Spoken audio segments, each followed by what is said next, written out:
kuliah lanjutan dari materi kuliah Doclink ini. Saya coba untuk share.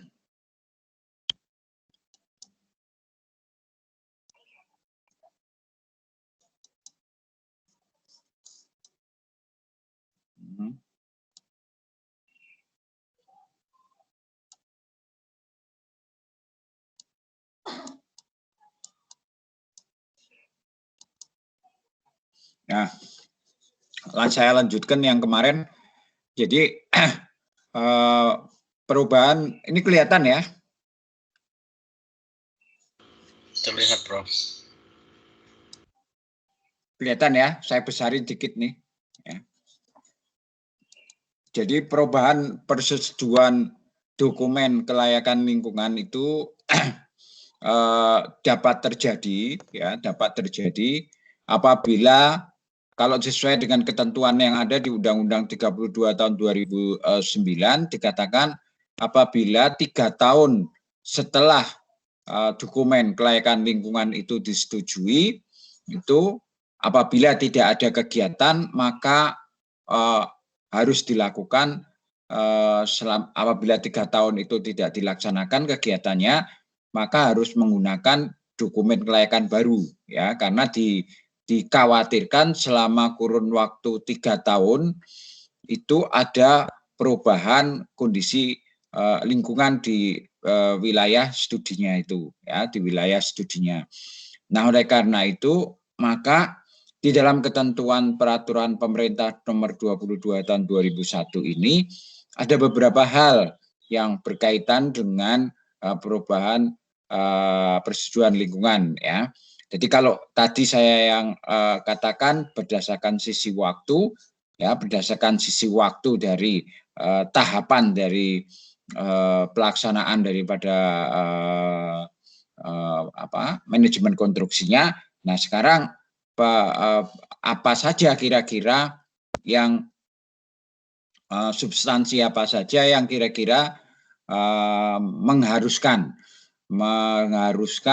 terjadinya perubahan daripada dokumen lingkungan. Ya, artinya dokumen lingkungan yang sudah disusun itu akan harus diperbaiki, ya, harus diperbaiki. Nah, apa saja kira-kira itu? Nah, perubahan usaha dan atau kegiatan yang akan berakibat merubah daripada dokumen kelayakan lingkungan itu ada beberapa hal, ya. Yang pertama adalah berkaitan dengan perubahan daripada spesifikasi teknis misalnya, ya, perubahan daripada spesifikasi teknik. Jadi kalau kita berbicara tentang deskripsi kegiatan atau deskripsi proyek, maka di dalam dokumen kelayakan lingkungan yang setelah disusun itu tidak boleh berubah ketika kita akan melaksanakan, ya, ketika kita akan merealisasikan dalam bentuk kegiatan konstruksinya itu tidak boleh berubah. Ya, maka kalau itu berubah, mau tidak mau dokumen kelayakan lingkungannya harus diganti. Yang kedua, ada penambahan deskripsi kegiatan yang menyangkut kalau misalnya itu berkaitan dengan pembangunan kawasan industri misalnya atau pembangunan industri misalnya, itu berkaitan dengan kapasitas produksi.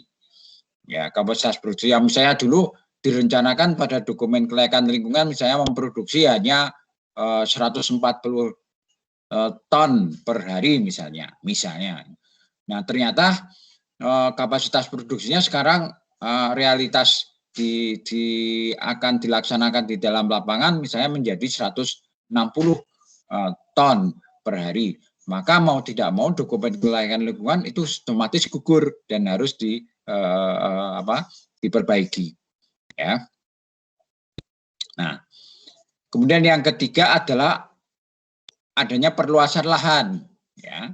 Ya, kalau kita berbicara tentang perluasan lahan, tentu ini akan berkait. Dulu kan kalau kita berbicara di dalam kelayakan lingkungan, di dokumen kelayakan lingkungan itu kita mengenal ada batas wilayah, ya kan? Ada batas wilayah studi, batas wilayah sosial, ada batas wilayah tapak proyek, atas batas wilayah ekologi dan sebagainya.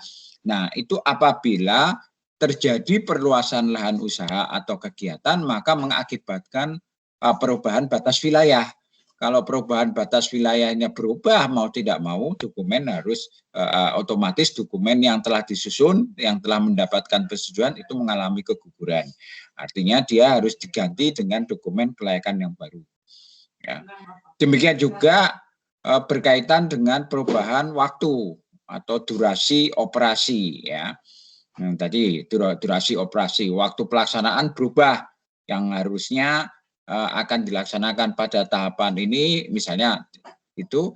Nah, ini biasanya berkaitan dengan umur proyek ya, umur dokumen kelayakan lingkungan ya. Di poin 7 tadi yang saya awal kuliah saya sudah katakan tidak dilaksanakannya kegiatan dalam jangka waktu 3 tahun setelah diterbitkannya keputusan ini.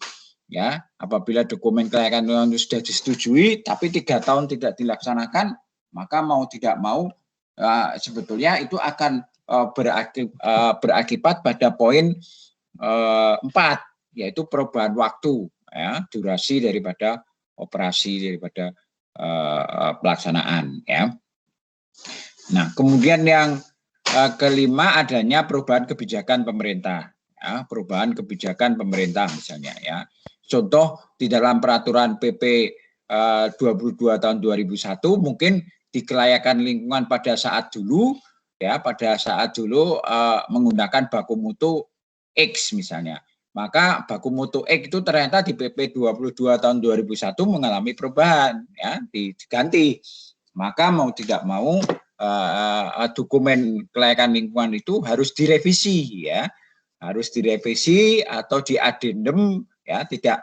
Kalau yang ini di addendum ya bisa kita tambahkan dengan mengevaluasi dari dokumen kelayakan yang disetujui, sekarang distandarisasi sesuai dengan ketentuan yang baru sesuai PP 22 tahun 2001. Nah, di sisi lain masih banyak faktor lain yang mengakibatkan dokumen kelayakan lingkungan ini harus tidak berlaku lagi, ya, harus diperbaiki. Ya, ambil contoh misalnya adanya perubahan identitas, ya, perubahan daripada pelaku usaha, ya, atau penanggung jawab kegiatan. Ya, kalau dulu dokumen kelayakan lingkungan penanggung jawabnya A yang sudah disetujui, maka A yang harus melaksanakan. Ya, A yang harus melaksanakan di dalam realitas konstruksinya sebelum masa 3 tahun itu berakhir, ya, kira-kira gitu, ya. Nah, kalau itu adalah perubahan, ya mau tidak mau maka dokumen kelayakan lingkungan harus dirubah, artinya gugur gitu, ya. Nah, demikian juga perubahan wilayah administrasi pemerintahan. Ada kemungkinan yang dulunya mungkin masuk di wilayah A, sekarang lokasi proyek itu masuk di wilayah B. Ya, wilayah B dan ini ada kemungkinan perubahan wilayah ini sebetulnya sangat kecil sebetulnya ke depan, ya, karena dengan kondisi tata ruang yang sudah fix, maka kemungkinan ini akan tidak terjadi perubahan administrasi wilayah, ya. Tapi walaupun demikian ada kemungkinan itu masih bisa ada perubahan, ya. Kemudian poin yang 10 adalah perubahan berkaitan dengan pengelolaan dan pemantauan lingkungan, ya. Tadi kalau ada perubahan baik menyangkut penerapan teknologi daripada pengelolaan dan pemantauan lingkungannya misalnya, atau dari aspek yang lain daripada aspek sosial mungkin dari penerapan dari pengelolaan dan pemantauan lingkungannya, maka dokumen kelayakan lingkungan yang setelah disetujui harus mengalami perubahan, ya. Ya, bisa nanti dalam bentuk addendum atau catatan tambahan dan sebagainya bisa dilakukan, ya. Nah, catatan lain adalah perubahan SLO yang lebih ketat dari persetujuan lingkungan apabila memang ternyata di PP 22 tahun 2001 apabila hal ini menjadi lebih ketat, maka mau tidak mau, ya, maka harus ada perubahan, ya, perubahan di dalam ketentuan dokumen kelayakan lingkungan yang setelah disetujui tadi ya. Contohnya apa? Itu berkaitan dengan baku mutu yang akan digunakan ya, atau baku mutu yang digunakan ya. Nah, ini harus disesuaikan dokumen kelayakan lingkungan yang dulu disetujui ya, harus disesuaikan. Yang dulu mungkin menggunakan baku mutu X, sekarang sudah ketentuan PP 22 tahun 2001 menggunakan Y, maka mau tidak mau harus ada perubahan. Ya, harus ada perubahan. Bisa di dalam ini tidak ada perubahan berarti tidak gugur, hanya ada perubahan dengan menggunakan mekanisme addendum atau perubahan catatan-catatan di dalamnya ya, tambahan ya. Dan yang lain, misalnya ini ada penciutan atau pengurangan luas areal, perubahan dampak atau risiko lingkungan berdasarkan analisa risiko yang atau audit yang setelah dilakukan ketika akan dilaksanakan kegiatannya dan sebagainya. Sehingga dengan demikian ketika kriteria perubahan itu dilakukan, mengalami perubahan dan bisa diekspresasikan di dalam ketentuan dengan secara detail, maka ada 3 kemungkinan. Ya, ada 3 kemungkinan. Yang pertama tentu berkaitan dengan adanya perubahan, ya, izin lingkungan dianggap gugur misalnya, maka mau tidak mau harus dibuat AMDAL baru, ya, AMDAL baru, ya, atau bisa dilakukan dengan catatan, ya, atau yang biasanya kita kenal dengan namanya catatan perubahan, yang biasanya kita kenal dengan namanya addendum, ya, addendum, ya. Atau kalau memang itu tidak merupakan dampak penting ya, atau dalam bentuk UKL UPL, maka mau tidak mau dibuat UKL baru ya, UKL UPL baru. Dan inilah ketentuan-ketentuan ini yang perubahan ketentuan ini di dalam rangka apabila nanti di lapangan nanti saudara-saudara ya, misalnya Anda sudah ditugasi sebagai penyusun dokumen kelayakan lingkungan, maka Anda harus menguasai ini ya, menguasai minimal di dalam mekanisme administrasi. Kalau 13 poin ini ada, maka mau tidak mau ada kemungkinan dokumen yang sudah disetujui ya, dokumen kelayakan lingkungan yang sudah disetujui dalam bentuk AMDAL, dalam bentuk UKL UPL itu harus mengalami perubahan dengan 3 alternatif ini ya, 3 alternatif ini. Ya, ada kemungkinan alternatif A, ada kemungkinan alternatif B, ada kemungkinan alternatif sesuai apa yang ada di dalam pasal 89 atau 90 peraturan pemerintah nomor 22 tahun 2001. Ya. Nah, oleh karena itulah maka dilakukanlah ketetapan ya, bagaimana kita bisa melihat ketetapan apa-apa saja yang masuk di dalam kegiatan yang dirasa wajib AMDAL ya, yaitu misalnya kegiatan yang berdampak penting terhadap lingkungan hidup yang memang sudah masuk di dalam peraturan Menteri LH nomor 38 tahun 2019. Kalau itu masuk ya sudah harus dilengkapi dengan dokumen analisis dampak lingkungan. Jadi ya ketentuan itu masuk di dalam ketentuan ini ya. Kemudian apabila usaha dan atau kegiatan itu tidak berdampak penting tapi wajib dilengkapi dengan dokumen upaya pengelolaan dan upaya pemantauan ya. Nah, maka harus dilengkapi dengan dokumen yang saat ini biasanya ketentuan ini didasarkan atas pergub ya, peraturan gubernur atau peraturan bupati dan wali kota sesuai dengan kepentingan wilayahnya masing-masing ya, wilayahnya masing-masing di mana lokasi itu berada. Sehingga demikian maka dibuatlah UKL UPL ya. Kemudian ada usaha dan atau kegiatan yang wajib dilengkapi dengan surat pengendalian dan pengelolaan lingkungan ya. Nah, jadi kegiatan-kegiatan yang tidak wajib AMDAL, tidak wajib UKL UPL, dan tidak berdampak penting. Namun kegiatan ini memberikan berkaitan dengan aspek lingkungan itu, maka kegiatan ini yang biasanya merupakan usaha mikro, kecil itu dan sebagainya, maka harus dibuat yang dinamakan dengan SPPL. Nah, oleh karena itulah maka di dalam PP 22 tahun 2001 yang telah keluar itu nantinya akan ditetapkan di dalam peraturan menteri, ya, sebagai tindak lanjut dari operasional daripada pembagian jenis usaha kegiatan apa saja yang harus dilengkapi dengan dokumen kelayakan lingkungan. Nah, walaupun demikian tentu ada beberapa hal yang perlu kita sampaikan di dalam kaitan ini. Seringkali ada kegiatan-kegiatan yang dirasa kegiatan ini dalam skala mikro, ya skala mikro atau kecil, namun diperkirakan akan berdampak.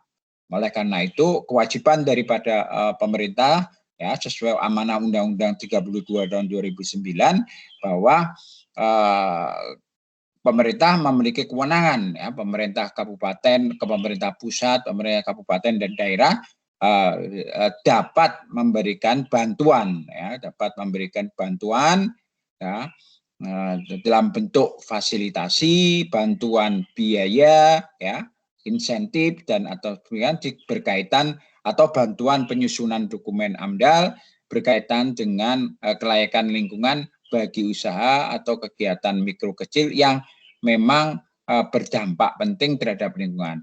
Ya, karena biasanya usaha atau kegiatan mikro kecil itu menyangkut pengusaha-pengusaha yang relatif kecil, ya, relatif kecil, tapi dia memerlukan bantuan di dalam kaitan ini, baik bantuan fasilitas, baik bantuan pendanaan, ya, baik bantuan penyusunan dokumen kelayakan lingkungan. Itu diharapkan pemerintah melakukan mekanisme pembinaan, ya, sesuai kewenangannya baik oleh pemerintah pusat, pemerintah daerah, kabupaten kota untuk melakukan kegiatan tersebut. Dengan demikian diharapkan nantinya tentu UMKM yang kecil-kecil ini, ya, yang mikro atau kecil ini juga tidak memberikan dampak terhadap lingkungan secara keseluruhan. Ya. Nah, ada satu hal yang perlu saya sampaikan di dalam kuliah hari ini, bahwa berkaitan dengan dokumen kelayakan AMDAL, RKL, RPL, maka ada beberapa bagian yang perlu kita tegaskan berkaitan dengan RKL, RPL yang harus rinci, ya, harus benar-benar rinci dan rigid, dan harus benar-benar dilakukan pengawasan menyangkut realisasi di pelaksanaan, karena bagaimanapun juga dokumen rencana pengelolaan dan rencana pemantauan lingkungan itu adalah amanah daripada dokumen deskripsi yang ada di dalam dokumen AMDAL, ANDAL, ya, dokumen AMDAL-nya. Ya, hal ini menyangkut beberapa hal, itu yang menyangkut misalnya apabila kegiatan dokumen lingkungan itu menyangkut kawasan yang ekonomi khusus misalnya, menyangkut kawasan industri, menyangkut kawasan perdagangan, ya, kawasan perdagangan yang bebas dan pelabuhan bebas, termasuk kawasan-kawasan yang masuk di dalam berkaitan dengan strategi nasional dan sebagainya, ya, yang ASN ke strategi nasional dan sebagainya, itu harus harus benar-benar diterapkan, ya, diterapkan dengan dokumen RKL dan RPL rinci. Nah, di dalam logika akademik, sebagai seorang akademisi, maka sebetulnya kita tidak membedakan mana berkaitan dengan mana yang harus ada diberikan kepada dokumen RKL, RPL rinci atau tidak, itu kita tidak membedakan.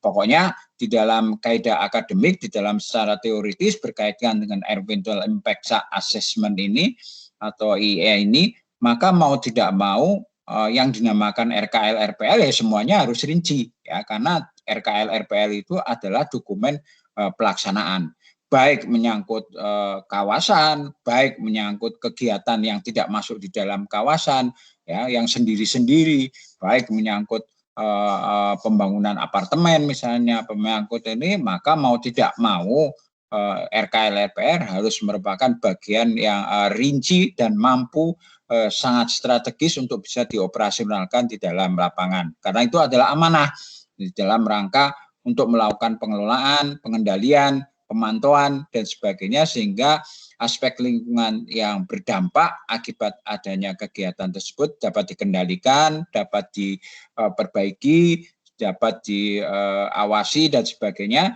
sehingga tidak akan berdampak pada lingkungan secara keseluruhan. Kira-kira seperti itu. Nah, oleh karena itulah ada dengan berlakunya peraturan pemerintah nomor 22 tahun 2001 itu, mau tidak mau ada beberapa hal catatan yang harus kita pahami bersama, yaitu menyangkut mekanisme peralihan. Jadi peralihan dari undang-undang yang lama, dari peraturan yang lama, dengan adanya peraturan yang baru PP 22 tahun 2001 ini, apa-apa yang harus kita lakukan, mekanisme peralihan. Jadi tidak sak-saknya berubah semua, tidak, namun tentu ada mekanisme peralihan di dalam kaitan ini. Kalau kita berprinsip pada dinamika peralihan, tentu ada toleransi, ya, ada toleransi, batasan-batasan tertentu. Yang toleransi itu tidak menghilangkan kewajiban dan hak bagi pengusaha, bagi pelaku usaha, bagi pemrakasa kegiatan untuk melengkapi daripada dokumen kelayakan lingkungan ini. Yang pertama adalah berkaitan dengan izin lingkungan, ya. Itu tidak lagi diterbitkan, ya. Jadi yang ada adalah izin usaha, ya, di mana izin lingkungan masuk di dalam kaitan itu, ya, dengan terbitnya PP 22 tahun 2001. Yang kedua, penilaian dokumen kelayakan lingkungan atau pemeriksaan, ya, biasanya pemeriksaan formulir UKL-UPL dan pengajuan izin pengendalian, pengelolaan dan pengendalian lingkungan hidup yang sedang dalam proses, tentu harus dilanjutkan sampai terbitnya persetujuan daripada lingkungan. Jadi kalau sudah berjalan, ya dilanjutkan sampai persetujuan daripada lingkungannya, ya. Nah, ini. Jadi tidak boleh dihentikan selama PP ini terbit, namun itu sudah berjalan, ya, kegiatan kelayakan lingkungan itu sudah berjalan, baik kegiatan kelayakan lingkungan dalam bentuk AMDAL, dalam bentuk UKL-UPL, dan pengajuan izin PPLL yang lainnya, maka itu harus diselesaikan sampai tuntas di dalam kaitan ini. Yang ketiga adalah proses penilaian analisis dampak lingkungan, kelayakan lingkungan, atau pemeriksaan formulir UKL-PUR berdasarkan permohonan penerbitan daripada izin lingkungan yang diajukan dan dinyatakan telah lengkap secara administrasi sebelum tanggal 2 Februari tahun 2001, dilaksanakan oleh Komisi Penilaian AMDAL atau instansi lingkungan hidup berdasarkan pengaturan kewenangan sesuai Permen LH nomor 8 tahun 2013, ya. Sampai dengan diterbitnya persetujuan lingkungan dengan format sebagaimana diatur di dalam peraturan pemerintah nomor 2021, ya, 2021, ya. Nah, ini yang perlu kita kan. Artinya apa? Peraturan pemerintah berkaitan pelaksanaan PP 22 tahun 2001 itu akan menindaklanjuti dari kegiatan dari penilaian AMDAL ini. Demikian juga dengan penilaian pemeriksaan formulir UKL-UPL atau proses izin yang lain, ya, terkait baku mutu, ya, terkait penggunaan baku mutu, terkait penggunaan indikator pengendalian pengelolaan lingkungan dan lainnya yang diatur di dalam ketentuan peraturan pemerintah nomor 22 tahun 2001 yang berkaitan dengan baku mutu, berkaitan dengan pengelolaan limbah B3, karena ada limbah B3 yang tidak masuk di dalam ketentuan sebagaimana diatur dalam peraturan pemerintah 101 tahun 2014, yaitu berkaitan dengan faba atau fly ash, bottom ash, dan sebagainya. Maka mau tidak mau setelah tanggal 2 Februari tahun 2001, maka dimohon untuk mengajukan kembali permohonannya sesuai dengan PP 22 tahun 2001.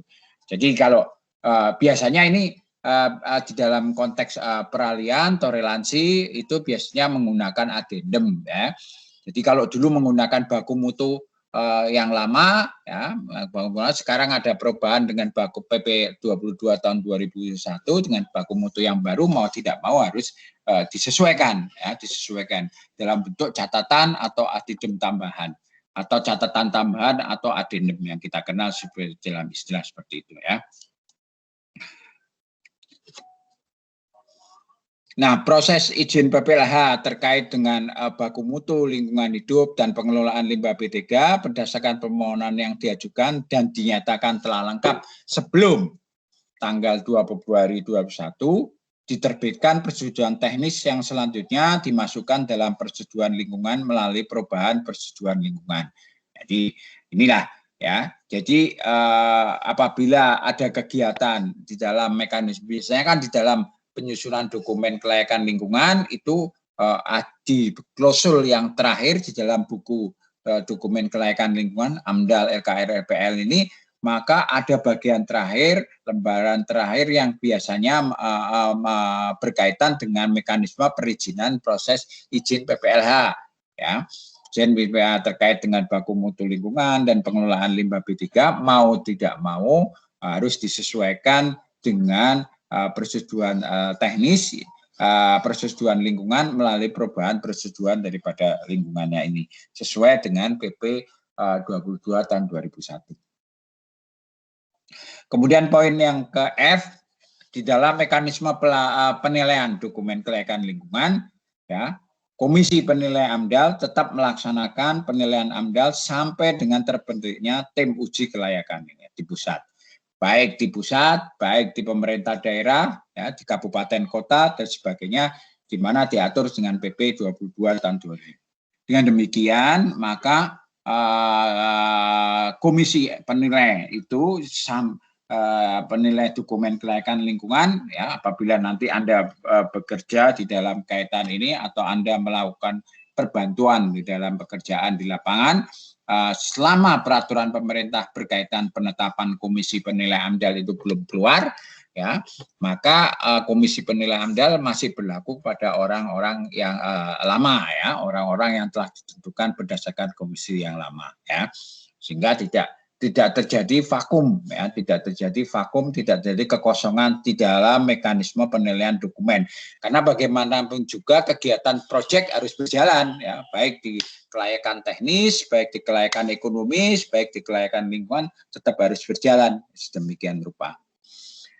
Nah, oleh karena itulah maka perlu ditentukan lisensi yang yang harus dimiliki oleh Komisi Penilai AMDAL, ya, sedemikian rupa sehingga nanti diharapkan tim uji kelayakan lingkungan di dalam sebagai penilai daripada dokumen kelayakan lingkungan itu berkaitan dengan izin usaha itu benar-benar dapat disesuaikan sesuai dengan kompetensi yang dilakukan. Karena bagaimanapun juga tim uji kelayakan dokumen kelayakan lingkungan itu harus dinilai oleh orang yang memiliki kompetensi, oleh orang-orang yang memiliki pemahaman dengan baik, oleh orang-orang yang memiliki suatu pengalaman eksperimental yang sesuai dengan yang diharapkan dan tentu distandarisasi, ya, distandarisasi. Nah, oleh karena itu butuh sertifikasi profesi, ya, sertifikasi profesi dari lembaga sertifikat profesi yang dimiliki oleh penyusun daripada dokumen, baik dokumen penyusunnya, baik penyusun dokumennya, maksud saya, maupun di dalam konteks penilai daripada dokumen ini, ya. Kira-kira itu. Nah, oleh karena itulah maka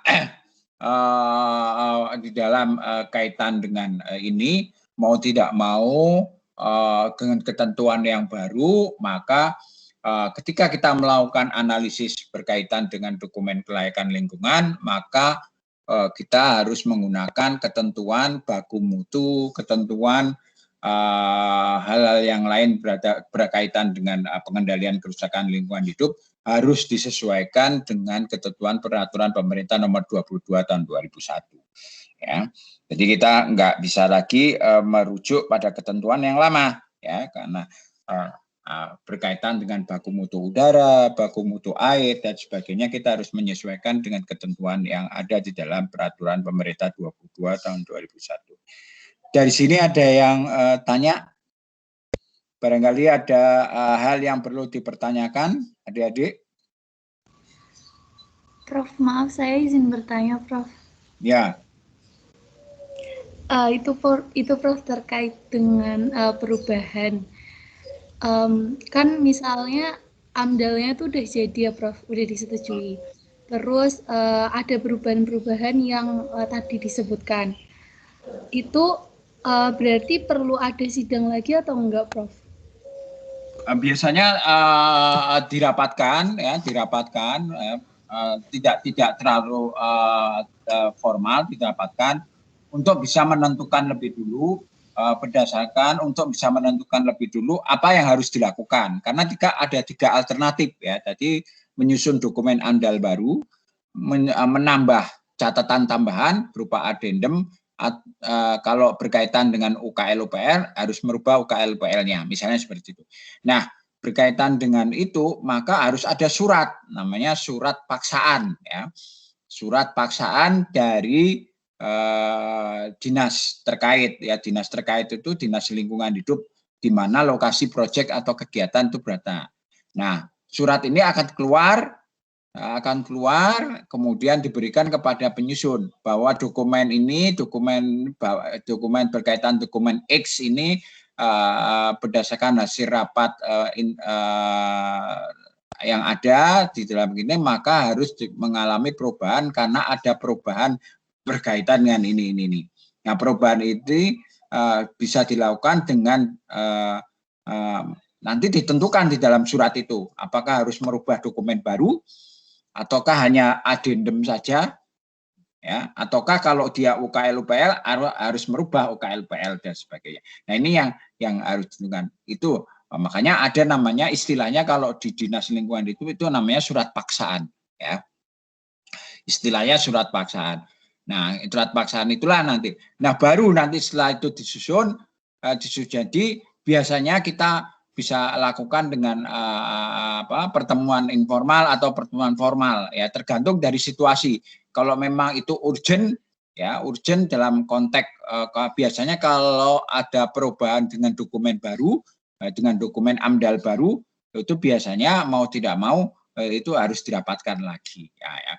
Tapi kalau hanya adendum itu barangkali kita bisa formulasikan dengan mekanisme konsultasi atau FGD saja, ya, mekanisme konsultasi atau FGD antara pemakasa proyek dan penyusun dokumen kelayakan lingkungan dengan komisi teknik, ya, dengan komisi teknik untuk perubahan-perubahan apa yang harus ditambahkan di dalam kaitan ini. Jadi kira-kira seperti itu. Baik, Prof. Terima kasih, Prof. Ada hal yang lainnya? Ada hal yang lainnya? Nah, oleh karena itulah nanti mungkin di tugas kalian tolong bisa disesuaikan, ya. Nanti mudah-mudahan Pak Ika sudah menggunakan konsep yang baru ini, ya. Minimal di dalam bentuk yang dinamakan dengan formulir kerangka acuan misalnya dan sebagainya berkaitan dengan formulasi ketentuan sebagaimana di dalam peraturan pemerintah nomor 22 tahun 2001. Ini, ya. Nah, kita lanjutkan, ya.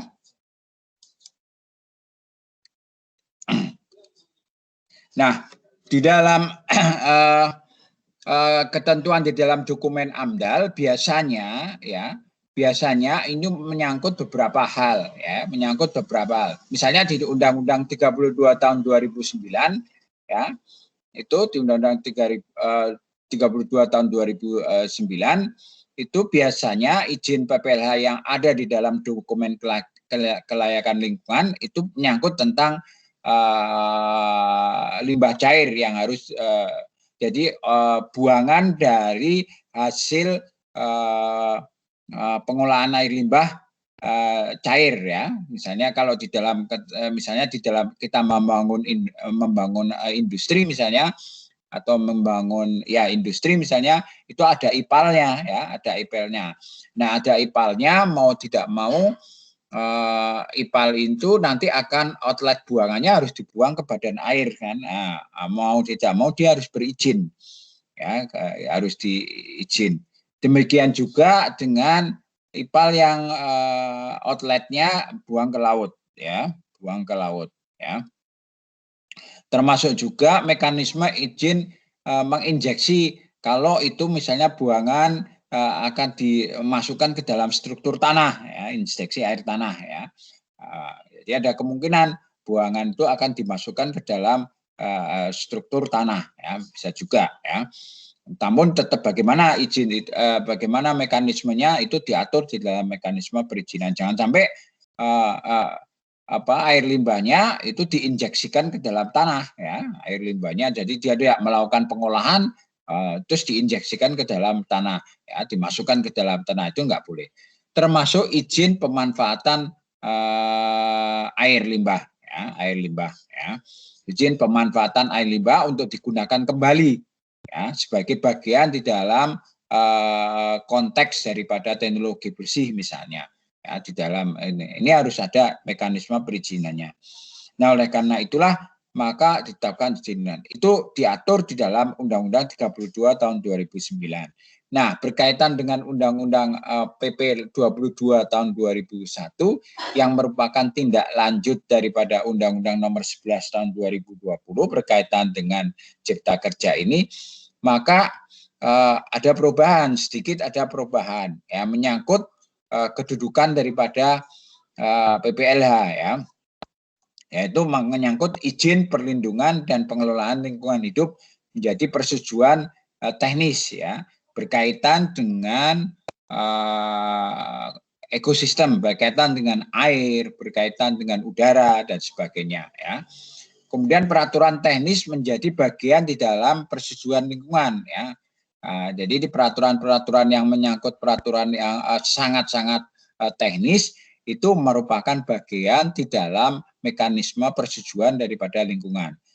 Demikian juga peraturan teknis ya harus diajukan sebelum proses AMDAL dan UKL-UPL. Dengan demikian nantinya ada dua hal yang penting yang berkaitan dengan ini, ada prosesnya ya, yaitu persetujuan teknis persyaratan pengajuan AMDAL-nya. Ada yang kedua adalah proses mengecek kesesuaian daripada peraturan teknis dengan kondisi daripada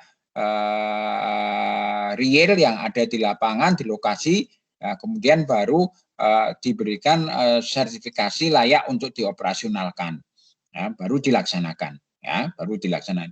Nah, ini siklus inilah yang sebetulnya diharapkan di dalam Undang-Undang 11 tahun 2020 di dalam kaitan ini, berkaitan dengan Cipta Kerja. Nah, ada beberapa hal yang berkaitan dengan dokumen kelayakan lingkungan ya, sebagai indikator bagaimana kita harus melakukan pengelolaan apabila lokasi-lokasi tersebut, kegiatan-kegiatan tersebut di lokasi-lokasi tersebut itu akan memberikan dampak. Ya, tentu kita harus punya pegangan. Pegangannya tentu adalah kalau di akademis kita pegangannya adalah standar mutu. Kalau standar mutu berkaitan dengan aspek lingkungan itu biasanya baku mutu daripada lingkungan. Nah, baku mutu lingkungan kita mengenal ada baku mutu air ya, baku mutu air, ada baku mutu air limbah, ada baku mutu air laut, ada baku mutu udara ambien, ya, ada baku mutu emisi, ya, ada baku mutu gangguan dan sebagainya. Ya. Nah, setelah kita mengenal baku mutu ini, tentu apabila baku mutu ini dilampaui, maka akan berisiko terhadap lingkungan. Nah, berisiko terhadap lingkungan itu biasanya kita pegangannya adalah baku mutu resiko lingkungan, ya, baku mutu resiko lingkungan yang biasanya diwujudkan dalam bentuk kriteria baku mutu kerusakan, ya, kriteria baku mutu kerusakan. Misalnya baku mutu kerusakan tanah, baku mutu kerusakan mangrove, baku mutu kerusakan tanah ladang, lamun ya, padang lamun ya, baku mutu kerusakan misalnya kalau di pesisir itu terumbu karang misalnya dan sebagainya. Nah itu ya yang bisa kita lakukan ya. Nah, oleh karena itulah di dalam konteks ini maka mau tidak mau ketika kita melakukan analisis kelayakan lingkungan maka konsekuensinya pegangannya adalah berkaitan dengan perlindungan. Kalau misalnya ini berkaitan dengan air, maka keterkaitannya dengan air, maka pegangannya adalah berkaitan dengan PPMA, yaitu perlindungan dan pengelolaan mutu daripada air. Di mana di dalam konteks PPMA kita mengenal ya mulai dari tahapan perencanaan hingga tahapan operasional atau pemanfaatan, yaitu menyangkut perencanaannya, menyangkut pemanfaatannya, menyangkut bagaimana kita melakukan pengendaliannya, menyangkut bagaimana kita melakukan operasi pemeliharaannya dan sebagainya. Dan ini semua tentu akan berkaitan dengan aspek daripada peran serta masyarakat secara utuh, baik sebagai pengguna, baik sebagai pengelola lingkungan dan sebagainya, mau tidak mau ini harus kita lakukan. Dengan demikian, maka kontekstual di dalam menganalisis daripada risiko daripada dampak itu harus kita sesuaikan dengan kondisi-kondisi ini. Nah, oleh karena itulah maka di dalam konteks perencanaan barangkali kita pilih satu-satu, misalnya itu bagaimana rencana PPMA setingkat nasional maupun di tingkat regional, di tingkat provinsi. Kemudian implementasi daripada rencana PPMA nasional provinsi berdasarkan hasil pemantauan mutu air, pemantauan daya dukung lingkungan perairan, ya misalnya, dan alokasi beban pencemaran air ya, daya dukung dan daya tampung ini sebetulnya kan berkaitan dengan daya dukung dan daya tampung berkaitan beban cemaran di lokasi daripada air permukaan, misalnya air tanah dan sebagainya, itu harus kita ketahui di dalam kaitan ini. Dengan demikian maka orientasinya di dalam kelayakan lingkungan itu adalah risiko di dalam kaitan ini ya.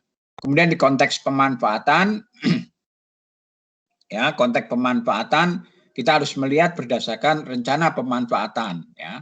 Rencana pemanfaatan. Jadi pelindungan pengelolaan mutu air ya, mutu airnya ya. Apakah pemanfaatan air ini dilakukan pada badan air sesuai dengan peruntukannya, misalnya kita mengenal ada kelas 1, kelas 2, kelas 3 ya.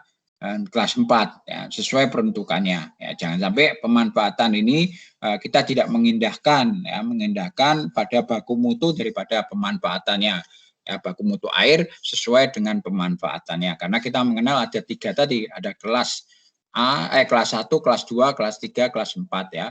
Kalau di ketentuan di peraturan yang lama PP 82 kita mengenal kelas 1, kelas 2, kelas 3, kelas 4. Kemudian dari unsur aspek pengendalian, maka pengendalian dengan melakukan pencegahan, penanggulangan dan pemulihan daripada mutu air terhadap risiko pencemaran ini, maka harus dilakukan melalui penyediaan sarana prasarana ya, melakukan penyediaan sarana prasarana. Misalnya kalau industri mau tidak mau harus memiliki IPAL misalnya ya.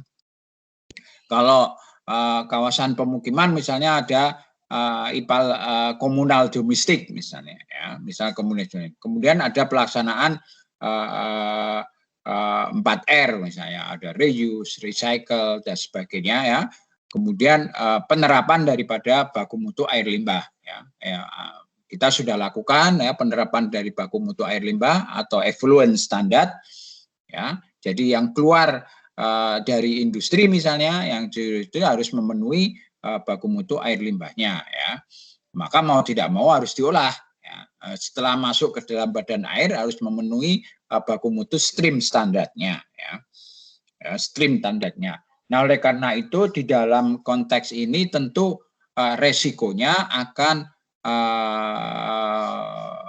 dengan operasionalnya daripada IPAL untuk menjaga agar effluent standard itu bisa dipenuhi, ya, karena kinerja IPAL itu air limbah yang keluar dari lokasi industri misalnya itu harus memenuhi syarat sesuai dengan baku mutu air limbah, sehingga kinerja IPAL harus sesuai, maka tentu akan membutuhkan biaya, ya, yang biasanya kita masukkan di dalam konteks internalisasi biaya produksi di dalam proses produksi di dalam pengolahan, ya. Kemudian sistem daripada perdagangan daripada produk dan sebagainya, serta alokasi daripada beban cemaran airnya. Kemudian mau tidak mau tentu ini akan berkaitan. Sebetulnya di dalam konteks pengendalian, pemanfaatan, perencanaan itu juga ada menyangkut berkaitan dengan air ini, tentu akan berkaitan dengan SDM juga, ya. Sumber daya manusia, ya. Bagaimanapun juga peran serta masyarakat di dalam konteks ini juga sangat penting di dalam hal ini, ya. Kemudian pada saat pemeliharaan misalnya tentu kita akan memegang penuh prinsip konservasi, ya. Prinsip konservasi, prinsip daya dukung dan daya tampung lingkungan di dalam badan air misalnya, di dalam badan air, dan juga menjaga agar tidak terdapat risiko daripada perubahan iklim dan sebagainya, itu harus tetap kita harus pegang, ya. Apalagi berkaitan dengan morfologi daripada badan air itu, ya, tidak hanya berkutat pada aspek cemarannya saja, ya, tapi kita juga berkutat pada aspek risiko daripada morfologi daya tampung dan daya tampung daripada sungai itu secara utuh, misalnya berkaitan dengan sungai. Nah, konservasi untuk perlindungan peruntukan ini harus kita sesuaikan dengan peruntukannya, misalnya untuk peruntukan air minum kayak untuk peruntukan air baku air minum, atau untuk peruntukan untuk irigasi, atau untuk peruntukan untuk kegiatan yang lain berkaitan dengan sesuaikan dengan kepentingan daripada peruntukannya, sebagaimana yang kita lihat pada ketentuan pada pemanfaatan tadi, ya, karena kita mengenal ada 4 kelas tadi, ya. Dengan demikian diharapkan akan terdapat kita mampu mengendalikan kondisi daripada pemanfaatan air dan pengelolaan air secara utuh ini di dalam rangka untuk mengatasi perubahan iklim, ya, melalui pengelolaan air limbahnya tentunya berkaitan ini. Dengan demikian itu semua membutuhkan peran serta masyarakat, ya, peran serta masyarakat di dalam konteks secara utuh berkaitan dengan PPPMA ini, ya. Dengan demikian maka PPMA ini benar-benar pelindungan dan pengelolaan mutu air itu di dalam konteks kelayakan lingkungan, di dalam dokumen kelayakan lingkungan akan mengurangi risiko dari pencemaran, risiko dari rusaknya daya dukung dan daya tampung lingkungan perairan ini dengan baik. Oleh karena itu butuh pemantauan, ya. Nah, pemantauan mandiri itu diwujudkan dalam bentuk apa? Dalam bentuk RKL RPL, ya. Di dalam bentuk RKL RPL dari dokumen kelayakan lingkungan. Dengan demikian maka salah satunya barangkali kita ambil contoh misalnya kalau industri itu harus mengurangi beban cemarannya misalnya, ya. Harus mengurangi beban cemaran airnya, ya. Harus misalnya melakukan eko stabilisasi daripada air misalnya, ya, eko eporasi daripada air misalnya, dan sebagainya, itu harus kita lakukan di dalam konteks pengelolaan termasuk pengawasan dan sebagainya, sehingga dengan demikian dokumen RKLPL yang operasional itu benar-benar diterapkan, ya, karena dia menyangkut waktu, menyangkut titik, ya, menyangkut biaya, menyangkut operasional SDM-nya dan sebagainya harus diberikan secara utuh, ya. Sekarang ini yang bisa saya sampaikan, mudah-mudahan ini sebentar saya ada telepon, ya.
Ya, dari sini ada yang ditanyakan?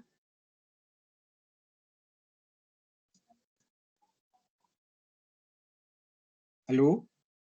Masih on semua? Masih, Prof. Belum, Kalau Prof. saya belum, Prof. Nah, ini kan berkaitan dengan baku mutu air ya. Nah, kalau kita berbicara tentang baku mutu air, maka kita mengenal ada dua ya, baku mutu air limbah ya, sama baku mutu stream standar ya, baku mutu ini bukan ambien, ini harusnya stream standar ya. Kalau ambien itu udara ya. Nah, ini harusnya ambien, harusnya stream standar ya, baku mutu air atau baku mutu stream standar itu yang ada di dalam PP 82 ya, PP 82 tahun 2001 ada kelas 1, kelas 2, kelas 3 itu stream standar. Kalau di udara itu ada kalau limbahnya itu namanya emisi standar ya, emisi standar. Tapi kalau di udaranya itu yang kita kena di udaranya yang itu yang kita kenal sebagai ambient standar ya, ambient standar. Jadi di air kita tidak mengenal ambient standar, yang kita kenal adalah stream standar ya, stream standar ya. Dalam konteks akademik ini salah, ini harusnya stream standar. Oke, kira-kira seperti itu ya. Nah, di dalam stream standar itu ada dua, berkaitan dengan air permukaan dan air tanah ya. Nah, saya besarin dulu. Nah, ya, di dalam stream standar itu ada baku mutu air permukaan, ada baku mutu air tanah ya. Nah, baku mutu air permukaan itu yang ada di PP 82 ada kelas 1 ya, kelas 2, kelas 3 dan kelas 4 ini ya. Kemudian kalau di air tanah itu adalah untuk air minum ya, ada lagi kriteria pencemaran air tanah ya. Nah, dan sebagainya. Nah, di kelas 1 di air minum ini pun sebetulnya kalau kita ini kan baru menyangkut di air baku ya, menyangkut di air baku. Nah, kalau air baku itu sudah diolah, di TL kita mengenal yang dinamakan sebagai air minum sebetulnya yang menyangkut dengan Permenkes ya, Permenkes ya, peraturan Menteri Kesehatan berkaitan dengan baku mutu air minum itu lebih rigid lagi ya. Kalau ini masih air baku untuk air bersih ya, air baku untuk air bersih ya. Tuh. Kemudian di sisi lain berkaitan dengan baku mutu air limbah ya. Nah, baku mutu air limbah itu adalah menyangkut pembuangan air limbah ke badan air, ya termasuk air permukaan ke sungai, ke danau, ke waduk, ke saluran drainase dan juga ke laut, ya. Kemudian menyangkut pembuangan air limbah secara injeksi atau dimasukkan ke dalam struktur tanah, ya pembuangan air limbah masukkan ke dalam struktur tanah, ya. Ini ya tetap harus diolah sebetulnya, ya tidak boleh semerta-merta sudah dari proses produksi effluent langsung dimasukkan ya, effluent air limbah masuk disuntikkan ke dalam tanah ya ini nggak boleh. Nah setelah itu baru pemanfaatan air limbah ke dalam tanah itu harus juga ada baku mutunya ya. Nah, baku mutunya memang diharapkan ini semua diolah ya, baku mutu ini diolah ya, kira-kira seperti itu ya. Ya.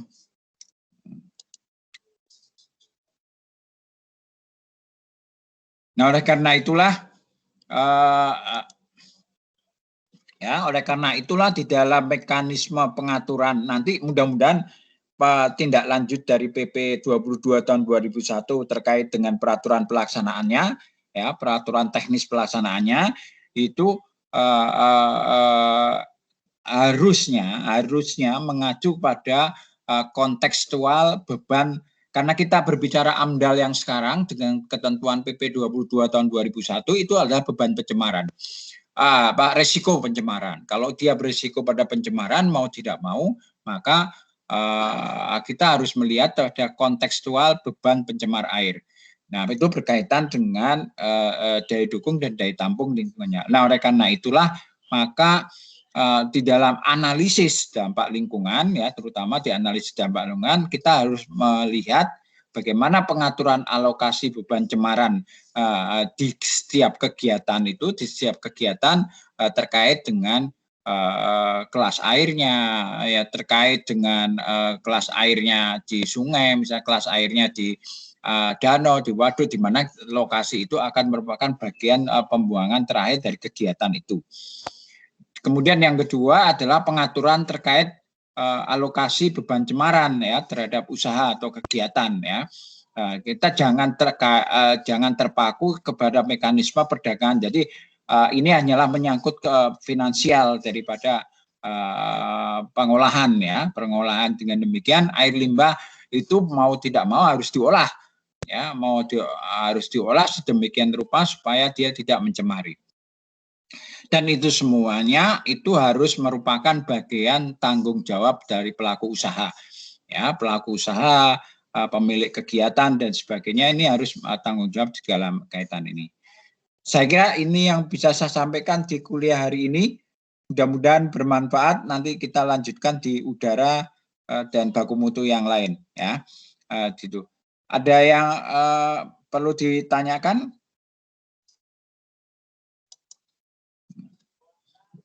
Ada yang perlu ditanyakan?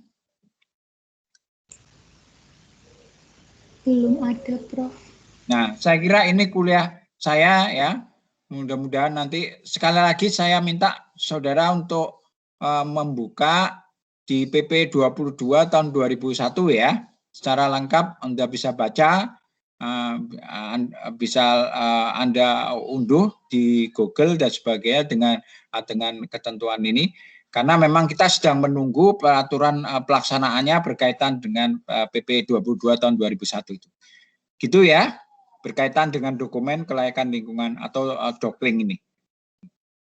Demikian yang bisa saya sampaikan, mudah-mudahan ini. Oh ya, saya sampaikan kepada semuanya secara manual yang kelas A sudah saya presensikan. Ya, sudah saya presensikan, jadi tidak ada masalah buat berkaitan dengan kalian. Saya kira ini, jadi 61 mahasiswa sudah saya presensikan, kemudian di kuliah hari ini, ya, dengan demikian sudah saya masukkan semua di dalam presensi kuliah hari ini. Terima kasih atas perhatiannya, saya Liv ya. Baik, Prof. Terima kasih banyak, Prof. Ya. Jangan lupa tugasnya mohon dapat diselesaikan sesuai dengan tahapan waktu, itu ya.